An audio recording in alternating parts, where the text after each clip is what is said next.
केंद्रीय समिति की बैठक बुलाई जाएगी, उसके बाद निर्णय लेंगे कि वहाँ हम लोग चुनाव लड़ेंगे या नहीं लड़ेंगे। लड़ेंगे तो प्रत्याशी कौन होगा, किन परिस्थितियों में चुनाव को लड़ा जाएगा। प्रत्याशी कब तक चुन लिए जाएंगे?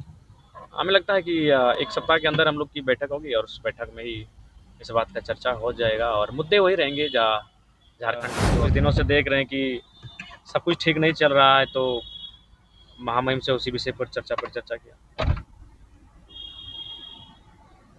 घाटशिला उपचुनाव को लेकर जी, बहुत जल्द हम लोग केंद्रीय समिति की बैठक बुलाई जाएगी, उसके बाद निर्णय लेंगे कि वहाँ हम लोग चुनाव लड़ेंगे या नहीं लड़ेंगे। लड़ेंगे तो प्रत्याशी कौन होगा, किन परिस्थितियों में चुनाव को लड़ा जाएगा। दादा लगातार आपका तबीयत जो है नासाज चल रहा है, अभी भी जो है उसी हालत में है, कब तक रिकवर होने के चांसेस है? देखिए, रिकवर हो जाता पत्रकार महोदय, लेकिन एक्चुअली हुआ क्या, हम भी थोड़ा जिद्दी और माने थोड़ा सा अड़ियल स्वभाव के हैं और डॉक्टर की बात को बिल्कुल अनसुना कर दिए, जिसका खामियाजा भुगतना पड़ा कि प्लास्टर खोलें, एक्सरे जैसे ही कराएं। डॉक्टर बोले यार जैसा का वैसा ही तुम्हारा फ्रैक्चर पड़ा हुआ है। तो डॉक्टर ने यही कहा कि विधायक जी देख लीजिए कि आपको यही 5 साल विधायकी करना है या फ्यूचर में और कुछ देख रहे हैं, सोच रहे हैं। अगर फ्यूचर देख रहे हैं, सोच रहे हैं, तो कुछ दिन के लिए जनता क्या सोचेगी नहीं सोचेगी, लोग क्या कहेंगे नहीं कहेंगे, कुछ पल के लिए जनता से माफ़ी मांगिए और अज्ञातवास हो लीजिए और अपना सेहत का ध्यान रखिए। आप क्या सोचे? हम भी सोचे 7 दिन के लिए अज्ञातवास।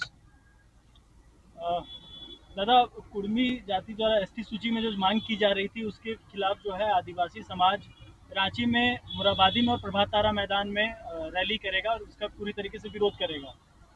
बिल्कुल, अगर उनको कोई कार्यक्रम करना है, कोई प्रदर्शन करना है तो नियमतः करें, संवैधानिक रूप से करें, लेकिन जिस प्रकार से वो हिंसक होके मैंने किसी को टारगेट करके करते हैं वो बिल्कुल उचित नहीं है। हमने भी आंदोलन किया, हमारी हजारों लाखों की संख्या में हमारे लोग भी रेल की पटरियों पर थे। किसी के हाथ में एक लाठी तक नहीं था, ना किसी के हाथ में डंडा था और ना ही किसी के बोली में, किसी के जबान पर किसी के लिए अपशब्द था, किसी के लिए कोई नकारात्मक नारा भी नहीं था।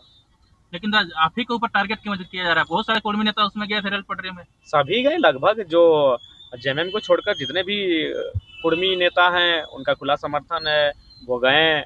लेकिन टारगेट हम ही हो रहे हैं। इसका कारण यही है कि जो हमारे समाज का इतिहास रहा है कि जो थोड़ा सा लीक से हटकर, बुलंद होकर, बोल्ड होकर आवाज लेकर सामने निकलता है, उसे रास्ते से हटा दिया जाता है। ये तो सच्चाई रही है। आपके पार्टी से कई लोगों ने, जब आपने समर्थन किया तो कई ऐसे कार्यकर्ता हैं जिन्होंने पार्टी का दामन छोड़ दिया है। तो वही लोग आपका विरोध कर रहे हैं? नहीं, वो लोग नहीं, व्यक्तिगत वो नहीं विरोध कर रहे हैं। एक मोनोपोली के तहत लोगों के अंदर एक बहुत ही नकारात्मक भाव उत्पन्न करवाया जा रहा है, जो कि उचित नहीं है। आप विरोध तार्किक रूप से करें। समाज, अगर एक समाज डिमांड कर रहा था, उस समाज का तार्किक रूप से, ऐतिहासिक रूप से, साक्ष्यों के साथ आप दावों को खारिज करें, आप अपने पक्ष को प्रस्तुत करें, लेकिन किसी एक लीडर को व्यक्तिगत पार्टिकुलर टारगेट करना कहीं तक उचित नहीं है। आखिरी सवाल रहेगा दादा, घाटशिला उपचुनाव में आपकी मुद्दे क्या रहेंगे और पार्टी के प्रत्याशी कब तक चुन लिए जाएंगे? हमें लगता है कि एक सप्ताह के अंदर हम लोग की बैठक होगी और उस बैठक में ही इस बात का चर्चा हो जाएगा और मुद्दे वही रहेंगे। झारखंड के जो अभी ज्वलंत मुद्दे हैं, आज छात्रों के मुद्दे हैं, किसानों के मुद्दे, बेरोजगारों के मुद्दे हैं, सबके मुद्दे रहेंगे।